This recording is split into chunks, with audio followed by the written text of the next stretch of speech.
न्यायसंगत वैश्वीकरण के लिए संघर्ष। वैश्वीकरण के से उत्पन्न असमानताएं।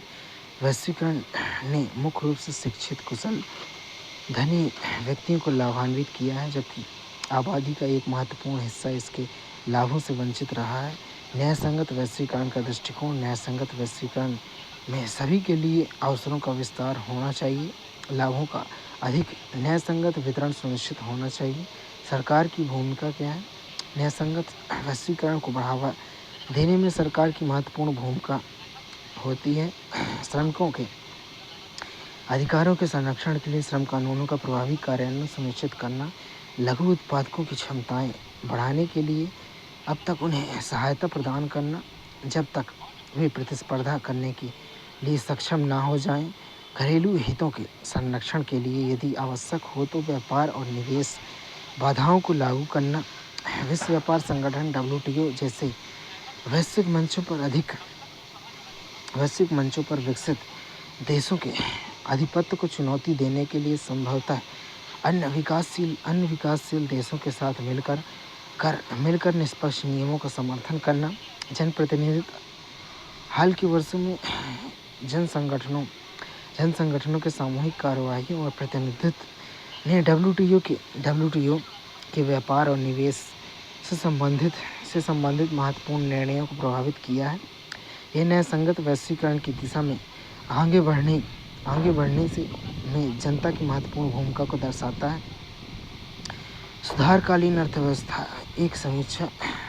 भारत में सुधार प्रक्रिया के 3 दशक पूरे होने पर भारतीय अर्थव्यवस्था की समीक्षा से मिले-जुले परिदृश्य का पता चलता है। समृद्धि का आकलन मुख्य रूप से सकल घरेलू उत्पाद GDP से किया जाता है। सकल घरेलू उत्पाद की वृद्धि और क्षेत्रीय प्रदर्शन GDP growth and sectoral performance.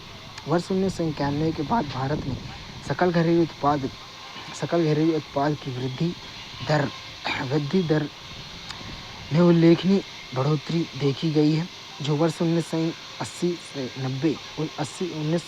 91 के दौरान 5.6% से बढ़कर वर्ष 2007 से 2012 के दौरान 8.2% हो गई, जिसमें सेवा क्षेत्र का मुख्य योगदान रहा।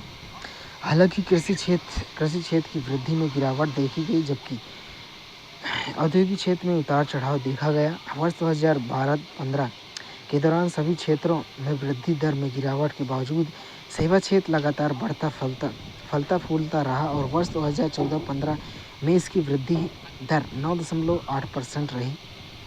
तालिका। सकल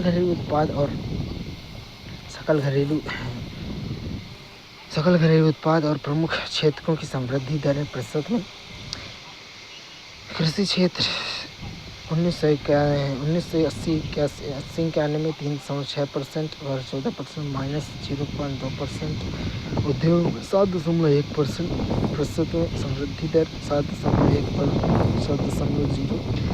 2014-15 में सेवाएं 1980-91 6.7% और 2014-15 में 9.8%। कुल योग में 5.6% समृद्धि दर थी। 1980-91 2014-15 7.4%। विदेशी निवेश और विदेशी मुद्रा भंडार।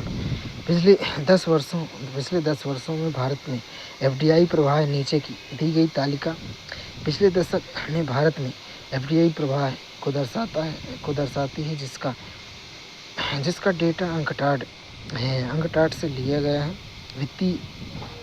वित्तीय वर्ष अप्रैल मार्च 2013 में कुल FDI प्रवाह 28.19 बिलियन अमेरिकी डॉलर GDP का 1.52% है। 2018 में 52.15 बिलियन $US FDI प्रवाह है, जो GDP का 1.56% है। सुधार युग FDI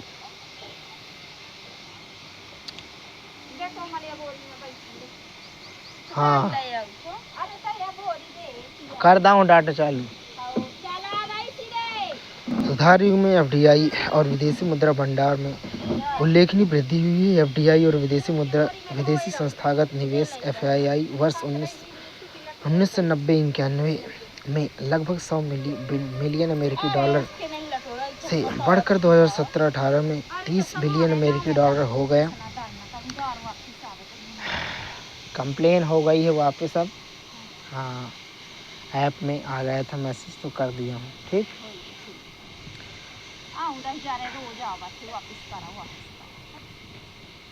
ऊपर से कहा था कि तुम कार्रवाई करा, ऐसे ही आए कटावा।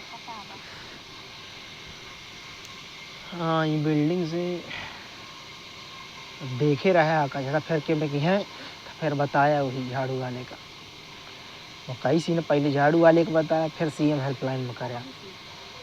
वहाँ जाऊँ आज आ रहा है ना, आज जाऊँ विपिन आ रहा है। हाँ, विपिन नाम रहा, का नाम रहा ध्यान है नहीं। और कहीं से पहले कचरा फेंके तो फिर झाड़ू वाली को बताया, वो साफ़ कर दे। तो वह ना करी तो सीएम हेल्पलाइन में कराया।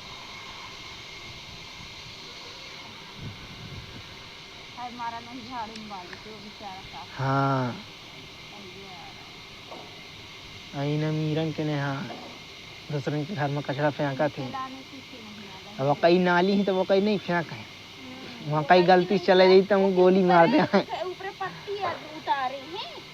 ओके बिल्डिंग में नाला के ऊपर है, तब मुझे जैसे मुंद गाय नाला नहीं हो वो तरह का सा है, वकाई देखा तब वो खड़े हैं। हाँ, बाहर जा का सा है वकाई। हाँ, तो उन लोग कुछ कहीं ना नहीं लगा था, नाली का वो बना रहा नहीं तो उनके वो में टच ना हुई, उन लोग ऊपर बनाई है था। बाहर जा का सा विदेशी मुद्रा भंडार वर्ष 1990-91 में लगभग 6 बिलियन अमेरिकी डॉलर से बढ़कर वर्ष 2018-19 में लगभग 413 बिलियन अमेरिकी डॉलर हो गया, जिससे भारत विश्व स्तर पर सबसे बड़े विदेशी मुद्रा भंडार वाले देशों में से एक बन गया।